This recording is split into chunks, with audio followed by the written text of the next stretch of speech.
Ilagay ang passport.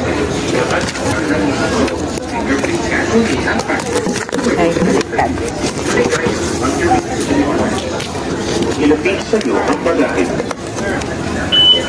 Ilapit sa iyo ang bagahe. Tingnan. Kunin ang passport at tumayo sa footprint. At salamin ano bang kasuotan sa lumapit sa isang immigration officer. Maligaya at sa'yo sa Pilipinas. Ilapit sa iyo ang bagahe.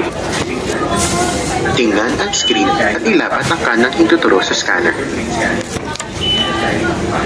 Alisin ang salamin o anumang kasuotan sa